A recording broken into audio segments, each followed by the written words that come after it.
일단 플러스 정서 중에서 자연부터 한번 가보자. 자연. 자연을 중심적인 제재로 다루는 작품들은 자연, 친화적인 화자의 태도 혹은 자연을 예찬하는 화자의 태도로 우리가 볼 수가 있어. 근데 자연 친화는 뭐야? 자연을 벗삼는 거지. 그치? 자연과 친하게 지내는 거야. 그러면 예찬은 뭐 하는 걸까? 우리가 예찬하다라고 했을 때 뭔가 칭송하다, 찬양하다라는 이미지가 되게 많이 떠오르잖아요. 그런 것처럼 이 예찬이라는 것, 누군가를 찬양한다 했을 때 그 누군가, 그 대상이 누가 많이 떠올라? 신이 많이 떠올라. 그치? 신을 찬양하는 사람들은 대체적으로 자신과 신이 동등하다고 생각할까? 아니면은 신이 자신보다 높다고 생각할까? 당연하지. 그치? 높다고 생각을 하겠지. 그러니까 자연을 예찬하는 태도도 마찬가지로 자연이 나보다 더 높이 있다. 나보다 더 높다라고 생각하는 태도가 자연 예찬적 태도인 것이에요. 아시겠죠? 자신보다 더 높다라고 생각하는 태도를 예찬적 태도라고 이야기를 하는 것, 여기까지 이해됐죠? 자, 그러면 이런 자연 친화, 예찬적인 내용을 중심으로 쓴 이 작품들 같은 경우에는 어떤 포인트들이 나오냐? 첫 번째, 주로 이제 많이 나오는 게 한 글자짜리 자연물이 되게 많이 나와. 그러면은 한 글자짜리 자연물, 한 글자짜리 한자가 좀 많이 나온다고 할 수가 있겠는데요. 첫 번째, 바람이죠. 풍. 이거는 바람을 뜻하는 것이고, 또 이제 화 뭐야? 이렇게 얘기하니까 조금 생각 없이 듣고 있던 친구가 불이요 이러더라고. 불보다는 우리가 화했을 때는 꽃을 많이 떠올려주죠. 자연물. 꽃 많이 떠오르죠. 자, 그리고 또 뭐 있어? 강산도 있고, 강도 있고 산도 있고, 그쵸? 산은 이제 뇌라고도 나올 수가 있는데 이거 잠깐 조심해야 되는 게 뇌가 나와 있다 그래가지고 다 뭐는 아니야? 당연히? 그치? 다 자연이 중심이 되는 건 아니야. 자, 그리고 이제 월은 뭐야? 달이에요. 달. 이 외에도 여기서부터는 이제 이 생각이 들 수도 있는데 곡소리 난다 할 때 그 곡인가? 아니야. 이거 계곡할 때 곡이야. 계곡할 때 곡이고, 봉은 봉우리 할 때 봉이거든요. 봉우리. 산 봉우리 아니면 꽃 봉우리 이런 식으로 이해를 해볼 수가 있겠습니다. 이런 키워드들이 이제 조금 주되게 나옵니다. 그래서 한 글자짜리 이런 자연물이 나오면, 한자가 나오면은 우리가 조금 더 유심히 봐야 될 필요가 있겠죠. 자, 그리고 두 번째로 이제 자연했을 때 등장하는 키워드들이 무엇이냐면, 꽃 나왔길래 선생님이 이야기를 합니다. 도화 혹은 무릉, 선계. 요런 말들이 나온다면은 조금 더 다른 이제 자연물들, 자연을 예찬하는 그런 예찬적 태도가 없나? 조금 더 봐볼 필요가 있어. 도화는 무슨 꽃이지? 복숭아 꽃이에요. 여러분들 뭐 도화살 이런 얘기 들어봤죠?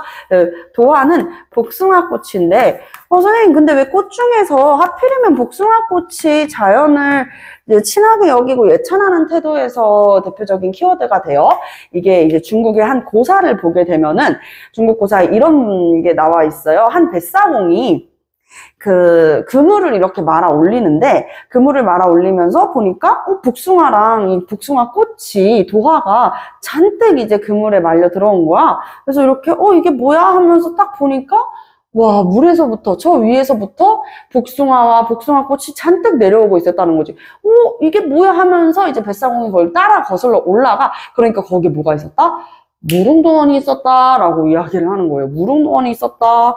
자, 그래서 복숭아꽃 하면은 이제 무릉도원을 나타내는데, 무릉도원이 무엇이냐? 우리 왜 밈으로 많이 들어봤죠? 미용실 같은 데에서 머리 감겨주면은 무릉도 어떠세요? 아, 네, 무릉도원이네요. 막 이런 식으로 얘기하잖아. 그치? 자, 무릉도원이라는 것이 동양에서에는 굉장한 이상세계야.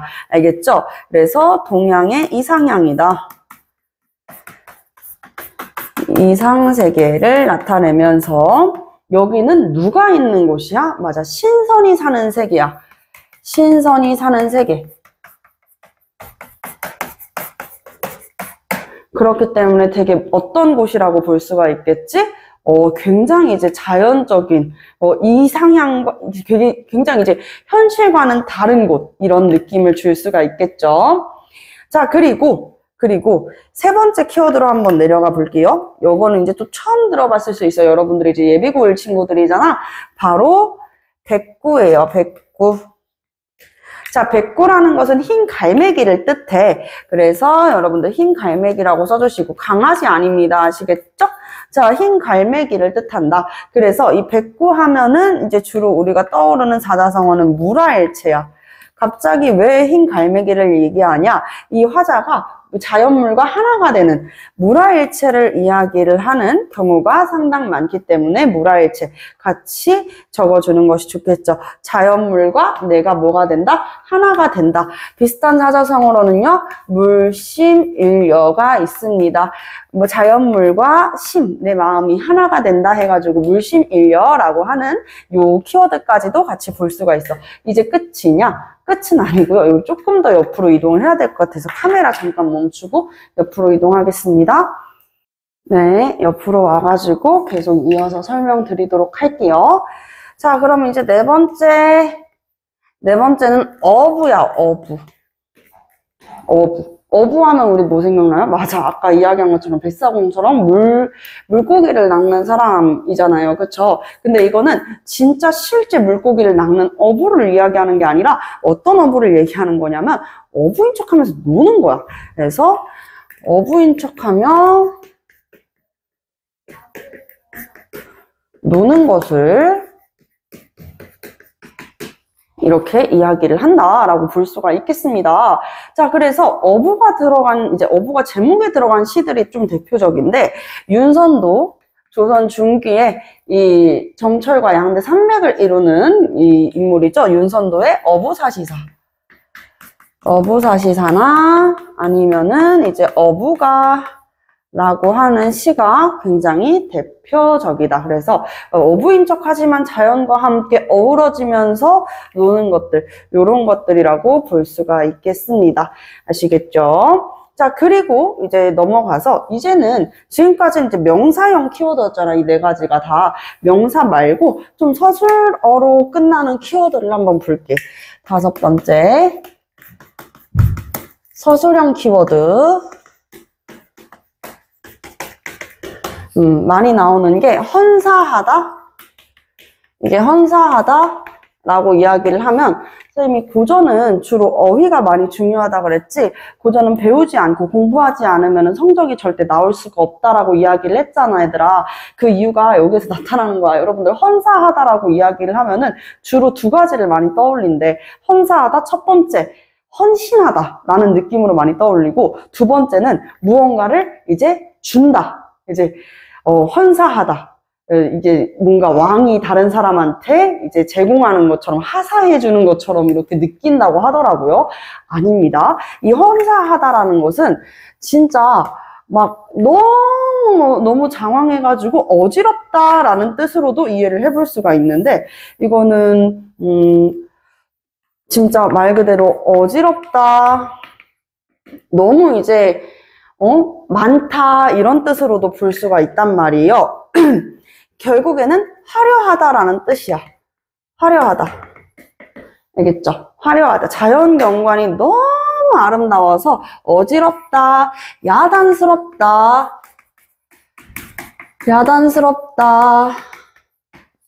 화려하다 이렇게 볼 수가 있는 것이라고요. 아시겠죠? 이 외에도요. 또 다른 이제 서술형 키워드가 있다고 하면 자연 경관을 보고 우리가 주로 뭐라고 이야기를 해? 그림이로다. 응? 정말 아름다운 자연 절경을 보면서 와, 이거야말로 정말 그림이로다 이렇게 이야기를 하죠. 그쵸? 자, 그리고 한 가지 더 금수로다. 자, 금수라고 이야기를 하면 많은 친구들이 또 떠올리는 키워드는 뭐야? 선생님, 저 중학교 때 금수회의록 진짜 재밌게 읽었어요. 금수, 짐승을 많이 떠올리지, 여기에서 금수는 짐승이 아닙니다. 여기에서 이야기하는 금수는 무엇이냐? 금으로 수를 놓은 것. 금으로 수놓은 비단이야. 그래서 금으로 수놓은 비단처럼 이 자연 경관이 아름답다라는 키워드로 사용할 수 있겠다. 그래서 서술형 키워드까지 같이 한번 봤습니다. 자, 그렇다면은 이번에는 지배층이 좋아하는 긍정적 키워드 중에서 두 번째, 소박한 삶을 한번 볼게요. 소박한 삶. 자, 소박한 삶은 어떤 게 소박한 삶이야? 욕심내지 않는 거야. 선생님도 조금 많이 비워내려고 열심히 돌을 닦는다고 하잖아. 난 매일매일 이제 돌을 닦는 마음으로 아침마다 조금 계속 꾸준하게 2024년부터는 일찍 출근을 하고 있는데, 이제 이런 말씀을 많이 하시지. 실제로 이제 여유당론서에도 보면은 나와 있겠지만, 공부라는 것은, 이제 수양이라는 것은 무엇이냐? 학문으로 나를 채워넣고, 그리고 나서 이제 뭘로 비워내는 것이에요? 욕심을 비워내는 과정이 진짜로 이게 수양이다라고 이야기하는 말들이 많아. 욕심이 생기다 보면은 조금 이제 내 하루의 루틴도 많이 망가지기도 하고 나의 성격도 조금 바뀌게 되고 그런 면들이 있는 것 같아서 나도 정말 많이 비워내려고 노력하고 있는 것 같아. 근데 참 생각해보면은 웃기지. 여러분들은 지금 이렇게 선생님의 강의를 듣고 있는 것 자체가 좋은 대학교 가서 좋은 곳에 취직을 하고 싶고, 적게 일하고 많이 벌고 싶고, 혹은 이제 본인이 원하는 직업으로 돈을 벌면서 살아가고 싶은 친구들, 적어도 이제 자가 한 채는 있고 싶은 친구들이 많을 텐데, 어떻게 옛날에 지배계층들은 이렇게 지배층인데도 불구하고 본인들이 소박한 삶을 살기 위해서 이렇게 공부를 했을까라는 생각이 들잖아요.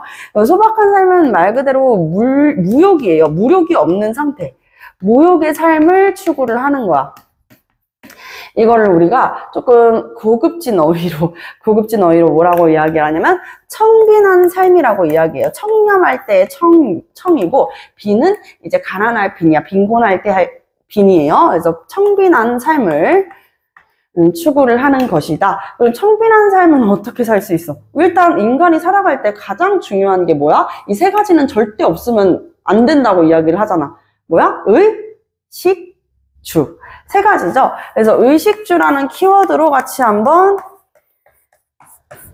이해를 해보는 걸로 할게요. 의식주. 자, 소박한 삶에서 나타나는 의식주는 무엇이냐? 일단 의부터 갈게요. 녹사의. 녹사의는 지푸라기나 아니면 풀로 만든 겉옷을 얘기한단 말이야. 옷은 옷인데 풀로 만든 옷이라니. 딱 봐도 정말 검소한 삶이죠. 그쵸? 뭐 면직물이나 아니면 모직물이 아닌 이 풀로 만든 이제 겉옷, 굉장히 이제 소박한 느낌을 준다. 그리고 도롱도 마찬가지고요. 식이 이제 주로 윤선도 작품에서 자주 볼 수 있어요. 윤선도의 만흥에서도 나와 있는데 풋나물이 많이 나옵니다. 풋나물이 많이 나오고, 그리고 단사표음, 그리고 단표능황에서 이야기를 하는 요 단자는 무엇이냐면, 이 단자는 밥 한 덩어리, 물 한 바가지, 약간 요런 느낌인 거야. 혹시 모를 것 같으면 적어 주십시오. 아시겠죠? 밥 한 덩어리, 그리고 물 한 바가지. 이게 이제 끼니가 된다고 생각을 해봐. 그쵸? 딱 봐도 너무 이제 조촐하고 소박한 밥상이죠. 그와 같이 또 잘 나오는 게 하나 있습니다. 이거는 시분석할 때 선생님이랑 같이 이야기를 했는데 바로 박주산채예요. 박주산채. 여기에서 산채가 뭐라 그랬지? 우리 산채 비빔밥 이야기 하잖아. 그치? 산채는 산나물 할 때, 산나물 할 때 그 산채고, 주는 뭐겠어? 술이야, 술. 근데 박자가 박자가 무엇이냐? 소박하다 할 때 그 박인데요. 변변찮은 술과 산나물들을 통틀어가지고 박주산채라고 일컫고 있습니다. 아시겠지요? 자, 그래서 이 소박한 삶에서 소박한 삶을 주제로 한 작품들은 대체적으로 많이 나오는 키워드가 뭐야? 안분지족. 그치? 안분지족. 내 분수를 알고 만족하면서 편안함을 느끼는 것을 안분지족이라고 이야기를 하죠. 자, 안분지족 다음에 또 뭐라 그래? 안빈낙도. 완전히 같은 뜻은 아니야. 이 안빈낙도는 물질적인 것을 비워내고 무엇을 추구하는 거야? 무엇을 추구하는 거야? 맞아. 정신적인 즐거움을 추구를 하는 게 바로 안빈낙도라고 볼 수가 있겠습니다. 그리고 안빈일념, 비니무원 이런 것들 다 뭐야? 청렴하고 그리고 소박한 삶에 대한 사자성어가 되겠다. 이런 것들. 이렇게 네 가지가 비슷한 뜻으로 같이 이제 쓸 수 있는 사자성어가 나온다면은 아닌 것, 하지만 빈자가 들어가는 거를 하나 가지고 와가지고 어떻게 아닌 것을 고르시오라는 문제에서 충분히 나올 수가 있겠지. 그래서 우리가 꼭 캐치를 해줘야 되고, 자, 주는 이제 주거 환경이잖아요. 그치? 주거 공간. 어떤 주거 공간에서 주로 이제 좀 소박한 삶을 이야기할 수 있냐? 바로 이제 삼간, 초려삼간이라고 해가지고, 초려삼간, 초가집인데, 3칸짜리 초가집인 거야. 알겠죠? 3칸짜리 초가집. 3칸짜리 초가집을 초려삼간이라고 이야기를 하고, 또, 띠집을 짓노라니, 띠집 좀 많이 나오죠? 띠집이 뭐야? 띠집이 뭐야? 초가집이에요, 초가집. 그리고 이제 수간, 모옥 이것도 마찬가지로 뭐가 된다? 초가집이 된다. 수간, 모옥 마찬가지로 초가집이 된다. 이렇게 이야기를 하고 있습니다. 자, 그리고 한번 싹 지운 다음에 여기까지가 이제 뭐야? 소박한 삶에 대한 키워드였고 한번 싹 지우고 학문수양 그리고 충성으로 한번 넘어가 보도록 할게요. 네, 이번에는 지대층의 플러스 정서가 되는 3번째 학문수양으로 같이 한번 보겠습니다.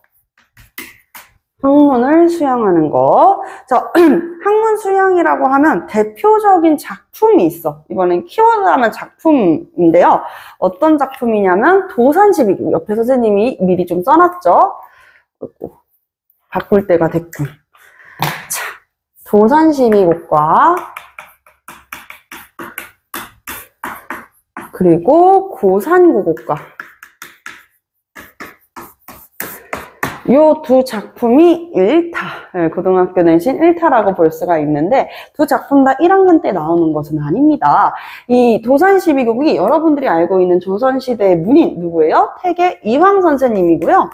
그리고 고산구곡과가 율곡 이이 선생님의 작품인데 이 태계 이황의 도산12국 같은 경우에는 고등학교 1학년 때 나옵니다. 그리고 이 고산구곡과가 고등학교 2학년 때 거의 나와요. 그 이유가 무엇이냐면 고산구곡과가 한자가 더 많아. 한자가 더 많아가지고 아무래도 이 고산구곡과가 조금 더 어떻다? 네, 맞습니다. 어렵습니다. 그래서 이제 2학년 때 나오는 편이다. 그리고 여기에서 하나 더 짚어줬으면 좋겠는 키워드가 뭐냐면 도산12국 같은 경우에는 학문 수양이 주된 키워드라고도 볼 수 있겠지만 어디를 발췌하느냐에 따라 가지고 학문 수양이 될 수도 있고 자연 예찬이 될 수도 있어. 자, 어디를 발췌했느냐에 따라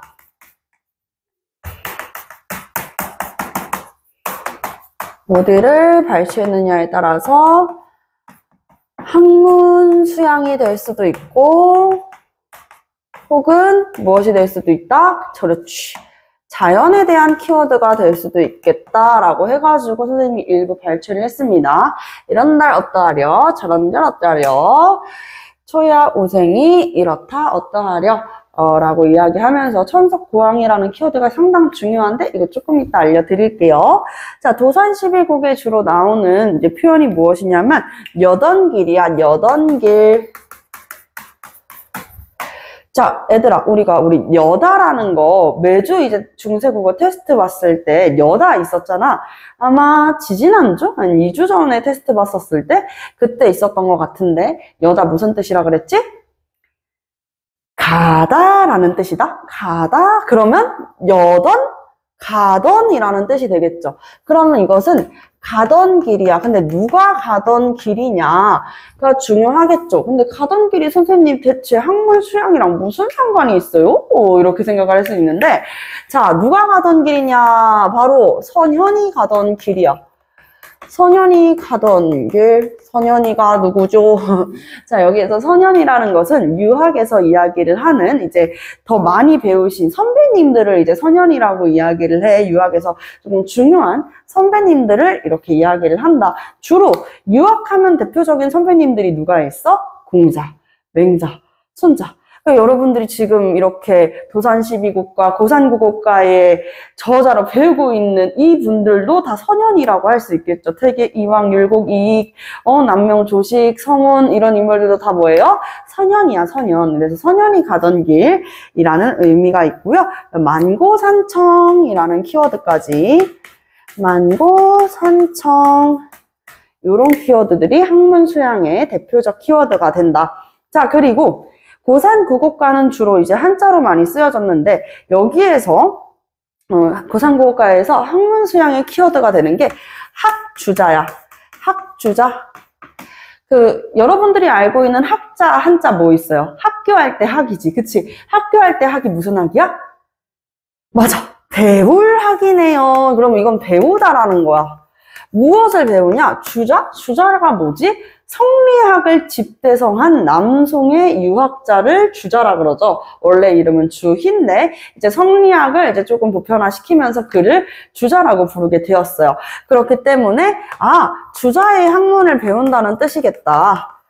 주자의 학문을 배운다 라는 의미로 이해를 해볼 수가 있어. 자, 그럼 이제 우리 도산12국 한번 볼 건데, 자, 도산12국 내용 이런 들었다 하며 저런 들었다 하려. 초산우생이 초야우생, 우리 이거 지난 시간에 했었는데 근데 까먹었겠지? 자, 이 초야우생이 무슨 의미였어요? 초가집, 야생에서 살고 있는 어리석은 삶이래. 요거는 화자 자신을 지칭하고 있는 표현인데요. 너무 이제 시골에서 사느라, 그치? 시골에서 파묻혀 사느라 세상 시비가 어떻게 돌아가는지 전혀 관심이 없는 어리석은 사람을 초야우생이라고 일컫는단 말이야. 화자 스스로를 지칭하는 거예요. 그래서 세상 시비가 어떻게 돌아가는지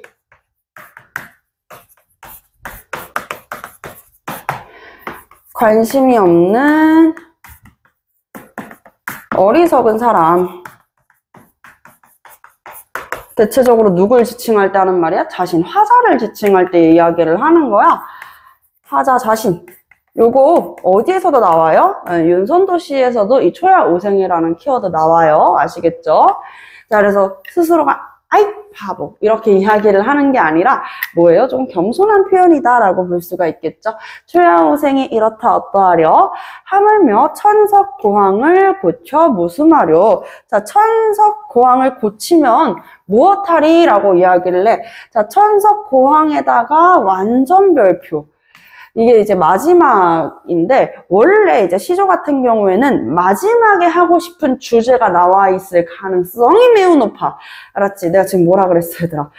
마지막에 이 주제가 이제 딱 힌트로 빡 하고 박힌단 말이야. 천석고항이라는 것은, 이거 자연을 너무너무 사랑하는 병이야. 알겠지? 자연을 너무너무 사랑하는 병을 이야기를 한다. 그래서 이거를 이제 다른 이름으로 연하고질이라고도 하는데, 고질병 할 때 그 고질, 연하고질. 자연을 너무 사랑하는 병이야. 자연을 사랑하는 이 자연을 사랑하는 병을 고쳐서 무엇하리 이렇게 이야기를 하고 있네. 아, 그럼 이 부분은 뭐에 대한 내용이 아니야? 그렇지. 학문 소양에 대한 내용이 아니라 자연이 조금 더 중심이 된 부분이겠다라고 볼 수가 있겠다. 아시겠지요? 자, 그러면 이렇게 이제 지배계층이 좋아하는 세 번째 키워드까지 정리를 해봤는데, 자, 이번에는 네 번째 키워드 한번 볼게요. 충성이죠, 충성. 충성은 약간 키워드라기보다는 약간 요령인데, 어떤 요령이냐면 충성이 주제가 되려면 이 조건을 갖춰야 돼. 어떤 조건을 갖춰야 되냐면 일단은 무조건 이름이 있어야 돼. 응? 이 작품을 쓴 사람의 이름이 무조건 있어야 돼. 그럼 뭐뭐는 안 된다? 작자 이상은 안 된다. 그치? 작자 이상 안 되는데 이름 있다고 다 되는 것도 아니야. 누구는 안 돼? 여자는 안 돼. 그래서 기녀 안 돼. 오케이? 기녀 안 되고 작자 이상은 안 되는데 이름이 들어가 있어야 돼. 자, 이름 들어가 있는 거 확인했으면은 뭐 있나 확인해야 돼? 님이라는 언급이 있는지 확인을 해야 돼. 여기에서 님이라고 칭해지는 이 인물 대체적으로 누구야? 임금일 가능성이 높겠지. 충성하면은 유교적으로도 이제 강조가 되었었던 부분이잖아요. 유교에서 강조했었던 건 뭐야? 충성, 효도 강조했었잖아요. 그쵸? 그렇기 때문에 충 하면은 뭐인 거야? 유교 딱 떠오르는 거야. 그리고 유교적이고 연군의 전설을 느낄 수 있어. 연군이 뭐예요?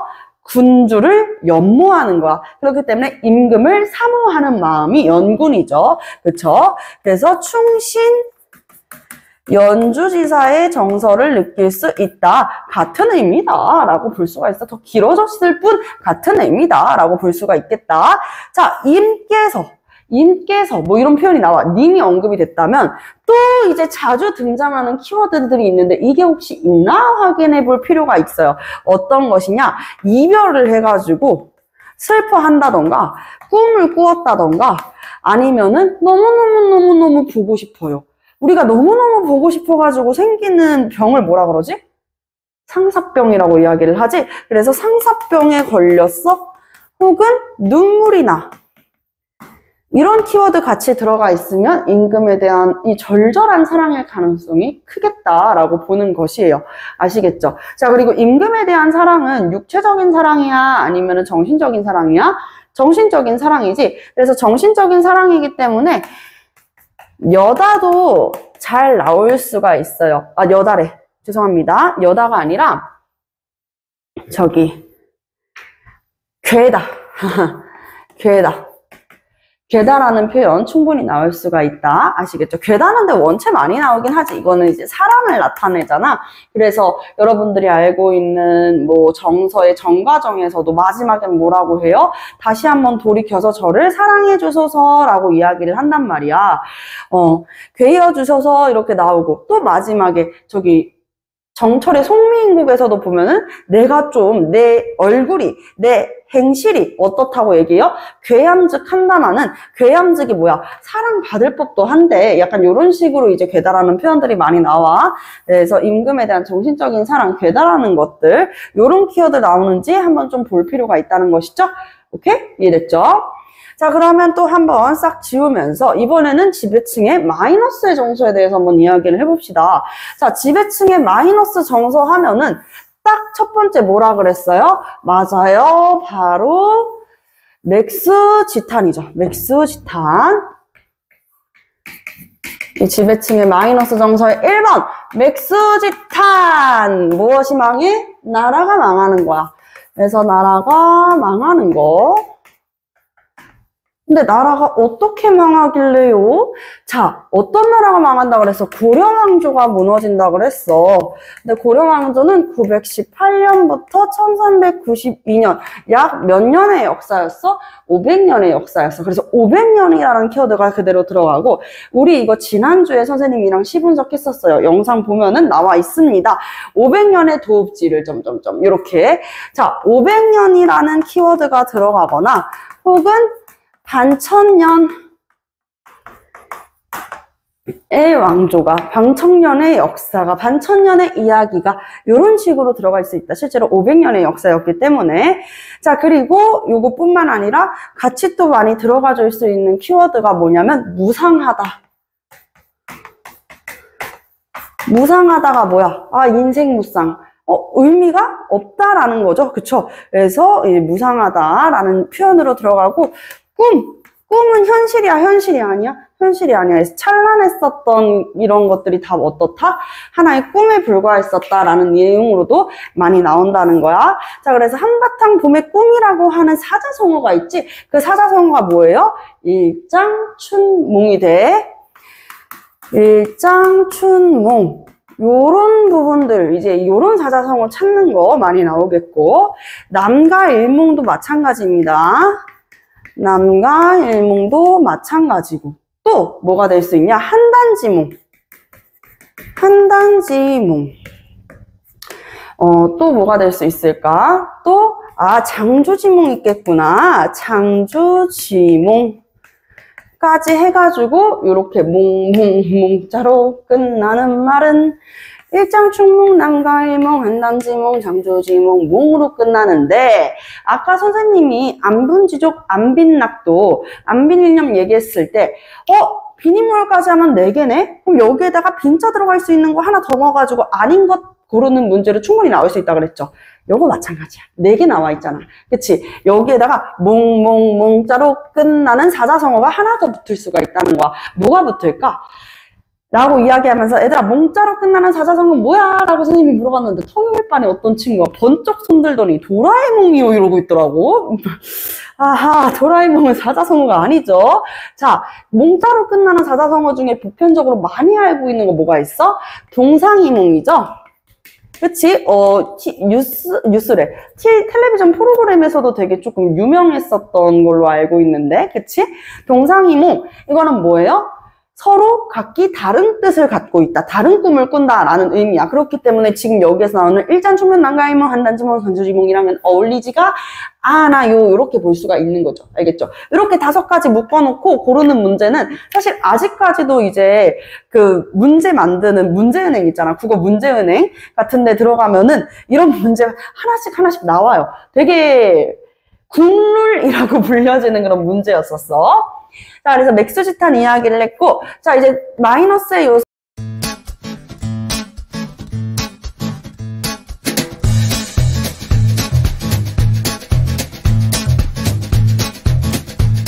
학원으로 전화 주세요.